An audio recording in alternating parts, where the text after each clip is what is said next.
right, so there's the audience.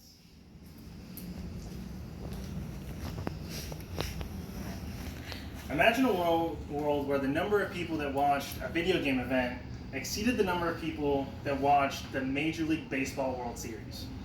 A world where a college student can pay for their tuition by playing video games.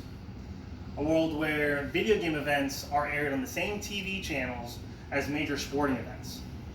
Wait, that's the world we live in today. By a show of hands, how many of you knew that my last three statements were already true? How many of you knew or know what an esport is? So to get a better understanding of what an esport is, we're going to go ahead and explain and define what an esport is. We're going to go into the origin and history of esports, as well as the impact on society today. Now, the video games I was talking about earlier are called esports. And you're probably wondering, what's an esport, right? The Oxford Dictionary defines an esport as a multiplayer video game played competitively for spectators, typically by professional gamers.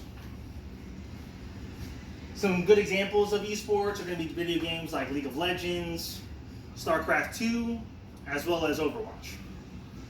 Now in this next slide, we're going to go into a video clip by Epic Skillshot. He's a YouTuber that covers all of League of Legends events, games, and matches. And in the video clip, we're going to go over two teams. The blue team is going to be essentially stopping the red team from getting an objective. They're actually two-man down, so this is a really great example of what incredible reaction time, great decision-making, and good team cooperation and coordination really make something like this possible. Let's take a look. Getting chucked down so hard that this kid looks for the engage on a jet plane. Reflects down on it. He's getting winning ultimate as he goes into stasis. Baron is so low as Scarab about to run out of health, but he somehow gets the Baron. But Contract's gonna cut down everybody else. Now this clip shows a little bit about what esports is, and even just those few seconds, you can kind of see the difference between playing the game competitively versus casually. Now that we know a little bit more about what an esport is, let's go over a little bit more about the history and the origins of esports. Now, esports traditionally have been pretty small, especially when they first started off. They were really local events, and slowly turned into much bigger events now on an international stage, covering championships and major competitions. The very first esport event happened in 1972. It was held by Stanford University. The video game of choice at that point was Space Wars. And it kind of stayed pretty local, kind of like a small community, up until about the 1990s, where two main things happened. One, the internet was created. Secondly, personal computers started being much more prevalent within a household. What this did is that it made it connected gamers and allowed competitive online gameplay. Essentially, you didn't have to be in the same room to go ahead and play with someone. You could play with someone across the world. And it stayed kind of like this for a while as well, up until the recent craze of streaming services like Hulu, Netflix, but more importantly in this case, YouTube and Twitch.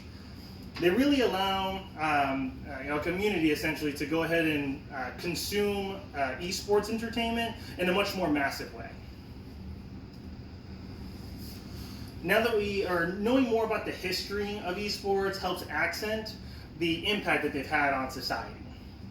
Now, esports is a big business opportunity. There's a big money in it.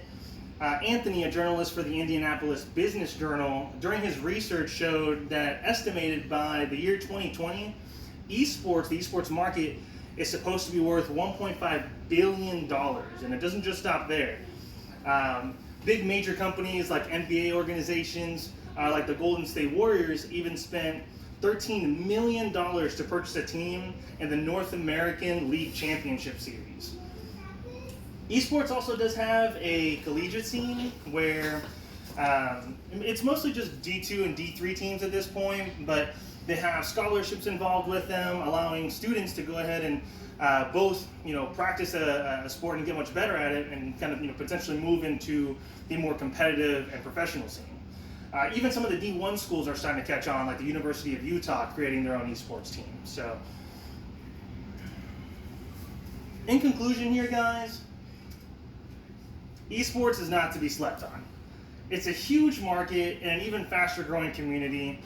Understanding what esports are, knowing its history, and the impact that it's had on society are just the first steps of really knowing and seeing how far this business can go. I'll leave you guys with this. Anthony's research showed that esports were actually in the 2018 Asian Games, which is like the Chinese Olympics. The International Olympic Committee, some of their officials even went as far as to say that esports could be in the Olympic Games of 2020. It's pretty game changing, right? I think so too. Thank you.